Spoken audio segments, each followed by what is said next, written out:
The Larry Kudlow Show. Entertaining and informative on the Red Apple Podcast Network. So, as I said earlier, it looks awfully like the end is near regarding Iran, and our negotiators are in Pakistan, perhaps to meet with Iranian negotiators or some such thing in Pakistan this weekend. Let us bring in the great General Jack Keane, retired four-star general and chairman of the Institute for the Study of War. He is a Fox News senior strategic analyst, and he has been doing the most extraordinary job in helping all of us to understand what's going on and what may happen in the future. I might add, he's a Presidential Medal of Freedom recipient, and I was in the room when the award was given. General Keane, sir, thank you as always. So they're meeting, and I guess my first question to you is, I don't want a negotiation. Iran knows what we want. We have crushed them militarily, economically, financially. We'll talk more about they're imploding economically. The oil fields are shuttering, and there's not enough gasoline for the general population. Anyway, I'm looking more for an unconditional surrender, like, Witkoff and Jared would say, take this down. I have 6 points, and we know what they are. I mean, to me, that's what has to happen. I don't understand the idea of negotiation, sir. No, I totally agree with you, but that's not what's happening. I mean, we made another concession here, and not meeting with them directly, and I think that's because of the IRGC leader that really is the dominant power, Ahmad Vahidi. He's got Arachi, who's the foreign minister, and he really doesn't have much power at all. Galibaf, who was the Speaker of the Parliament, he's not participating. And I think that's because Vahidi believed that he was too flexible. And I think we never should have conceded that we're going to talk through the Pakistanis. In other words, we'll give them our position. They'll take it to the Iranians. Iranians will give them their position. They'll take it to us. And we talk back and forth, through a third person. I think we should have insisted on face-to-face, and we're not going to do it. I totally agree with you, but I'm concerned. I don't think that's the position we're in. I think we're going in there with the idea of trying to still work a deal somehow. And that means we're likely going to concede on something. I know a couple of things the Iranians want from us, and that is they want to have an ability to enrich. In other words, have the capability to do that. They'll say, well, we'll keep it down at civil nuclear power levels, which is a low percentage. That's the Obama deal that was made in 2015. And you can't trust these guys. And if you give them the capability to enrich, that's what they want, so they can cheat and expand to nuclear power. That would be a disaster. But I know that's likely one of their options. The other thing is, if there is a deal, they want a lifeline from the United States so they can recover, unfreeze our assets, remove the sanctions. So I have a lot of concerns here. We're not going to go in there and put on the table, these are the terms, and never refer to it as surrender, but that's what it would be. I agree 100%. So our audience understands. Let me just take a minute to put this, set the table a little bit on where the Iranians are coming from, because it's really important to understand it. And we have a tendency just to look at them through our eyes. So we look at all the economic woes that they have, and they are significant. 100% inflation, currency spiraling literally out of control, and obviously we're taking away 80% of their revenue by the blockade. And the list could go on and on. But here's something we have to understand, is the people in charge, they are absolutely committed to what? Surviving. The regime survives, and they believe eventually they will recover. If the United States throws them a lifeline, fine. But even if they have to absorb military operations again, and if they can survive that, they believe they'll eventually recover it on their own. That is where they are. And they don't care at all about how much suffering that people will go through. That's how diabolical these guys are. And here's the other thing. They think they have the momentum. Why? They closed the straits, and we stopped the war. And then we said the next objective they're going to want to try to achieve is to delay the negotiations because they want more political and economic pressure put on the president. They believe the reason why the war was stopped was because of the political and economic pressure that the president felt. So drag out the negotiations beyond the deadline. Guess what? We're doing that. And now we're saying we're past the deadline, which was 2 weeks. Now we're saying they're indefinite. They believe the pressure politically and economically will mount on the president. And as a result of that, we will be the ones making the concessions, not them, in the negotiations. That's where these guys are. And we have to look at it from their perception.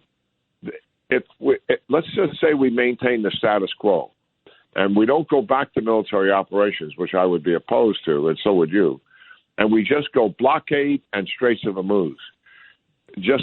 We're taking 80% of their revenue away, and they're shutting down all distribution coming out of the Gulf states. They'll take that deal. And the reason is that they believe that we will fold first because of what I said, the political and economic pressure. Midterm elections are coming. There's pressure on the president. So these guys have dug their heels in here, and we've got to see it for what it is. The answer should be, if they don't meet our maximalist demands, as you suggest, Larry, we go back to military operations immediately, and the first people we kill are the leaders we're talking to and the leaders that are pulling the strings back in Iran. And if we haven't told them that face to face, shame on us, because we definitely should be doing that. You know, kind of putting a finger in their chest, and you make a deal with us, and we're coming for you personally.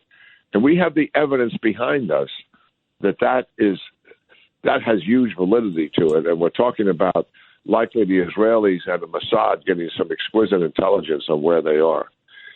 So going into this deal, the Iranians think they have the wind at their back, despite all of their economic woes, because of the concessions we've made. We've got to be really tough and firm in these negotiations, Larry. You know, one of my great heroes in history, General Keane, is Ulysses S. Grant, who I think it's fair to say was the first guy to talk about unconditional surrender. Most of the history books, McPherson, people like that, he talked Lincoln into unconditional surrender for the Confederacy. And Lincoln said, well, let them keep, let the officers go back home and plow for the spring season. MacArthur in Japan, I guess Ike in Germany, those are all unconditional surrenders. I mean, if I were Steve Witkoff, he's a great pal of mine. Jared Kushner and I, a very dear friend of mine. I mean, I'd say here are 6 demands. You know the demands, General. We've talked about this many times. Here they are. You must do this immediately, and we're going to send troops in to verify. I mean, that's the way I'd start that meeting.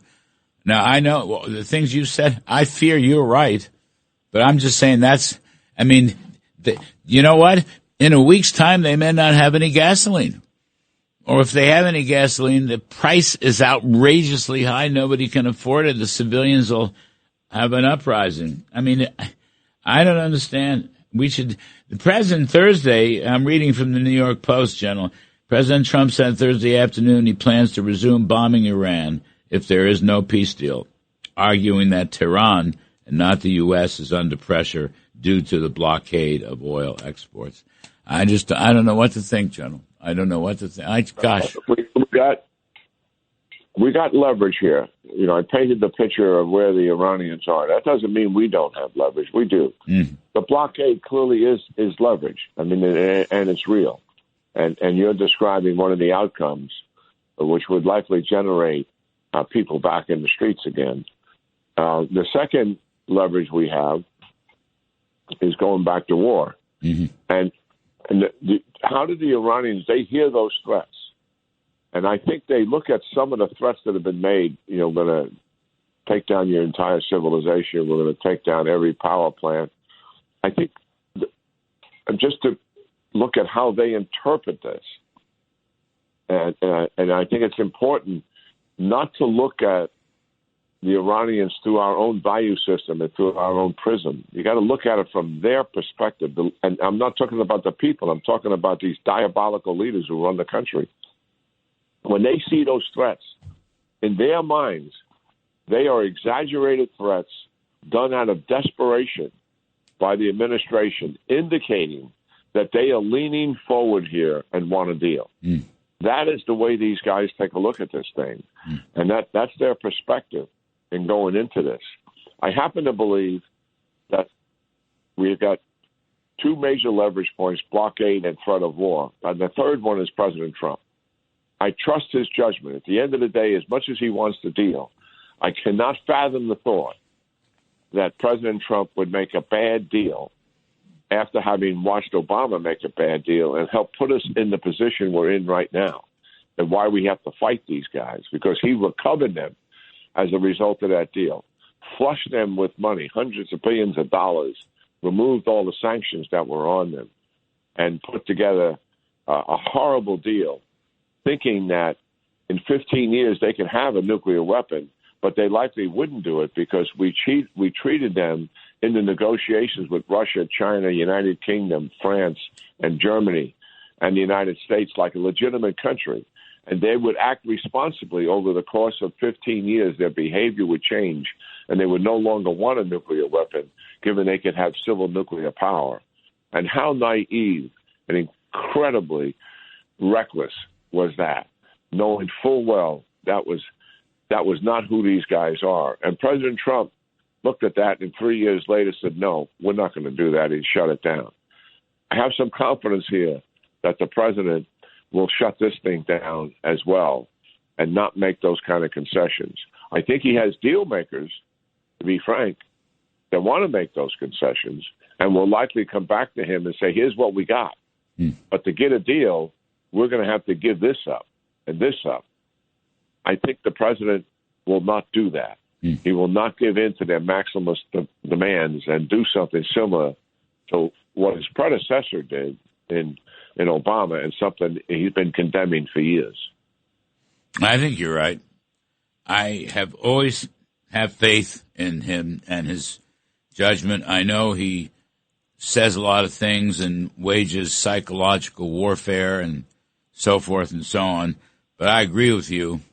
He's not going to make a bad deal. Politically, General Keane, President Trump knows if he makes, I say this not seriously, but just to make a point, an Obama-like concessions would be very bad for him politically in his own party and probably throughout the country. I think that's a bit of a restraint on him. And I think, when they met the last time, if you read the stories, he was in, I guess Trump was he was in Miami. He was at the wrestling event, or whatever that thing is, UFC. But they called him 12, 15 times before they made J.D. Vance, before any decisions were made. So that's a good thing. And so I'm like you, General Keane. I have great confidence in him and great faith in him. We're talking with the great General Jack Keane, who is Fox News senior strategic analyst, and if I may, sir, is a national treasure. General Keane. General Keane, I don't know if you or your team follows these things, but every time you appear on Fox News or Fox Business, I mean, you could be on Fox News in the morning and Fox Business, my show, for example, in the afternoon, you'll get 1 million or so YouTube views. 1 million. I mean, it starts fast. Like half hour later, you're at 100. Couple hours after that, you're 300,000 or 400,000. Then I might come back and look later on, and you're at 1 million. And you do it every day. You're on. It's the most extraordinary thing. I mean, the country is following what you are saying, General Keane. Well, that's amazing, Larry. I really, I don't pay attention to it, but I appreciate it. I have some people that do some tracking of it. Yep. But that's yeah. That's why that's a humble thing to be frank about it. No, I know. And you're a humble person in addition to your brilliant analyses, and that's why I call you a national treasure. I've known you for a long time, and you have taught me so much over that period of time, including this Iranian war. If I may, sir, go back to it. I mean, the president, we've got a third aircraft carrier group, if I'm not mistaken, and the president has said if we don't make a deal, quote-unquote deal, I hate that word deal, but if something doesn't happen, he's going to use military. And you were saying at the end of the last segment, and it's something you mentioned on our show the other night, I mean, we know who the leaders are. We know how to get to them. They could easily be taken out, and it seems like the president would resort to more military force and combat if these Iranians are as intransigent as they may be. Yeah, I agree with that. When we stopped, we had somewhere in the neighborhood of 2 weeks left of targets to take down to accomplish assigned objectives, both on the Israeli side and on the American side. And that was probably about 25% left to go, which still was quite significant. I mean, I know we put the emphasis on how much we did and how much we have accomplished, and I understand that. I mean, we want the people in America to understand that level of effort that we applied really accomplished something that was significant, and it did. And I don't want to take anything away from that. It certainly has.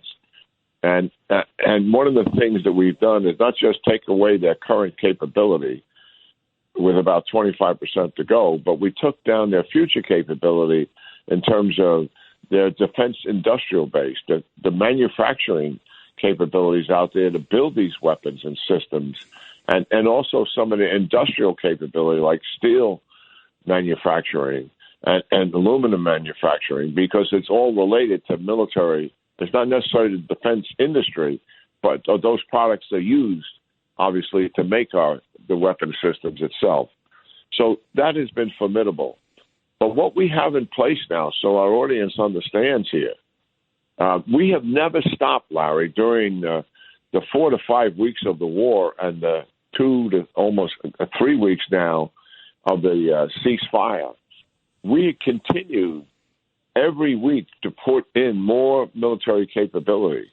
So much so that right now, today, we have in the theater, just on the United States side, twice the capability that we had on day one when we went to war with Iran.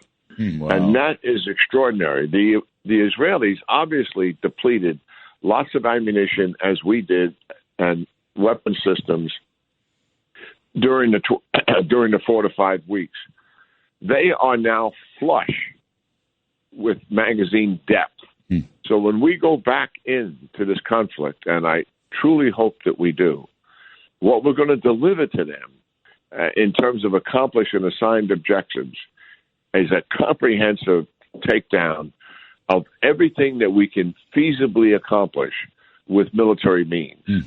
We can't take down every ballistic missile because some of them are in storage sites, and they built them so deep after the 12-day war, and they put it on an accelerated schedule to get it done, that even our deepest bombs can't get to all of it. So some of that will survive.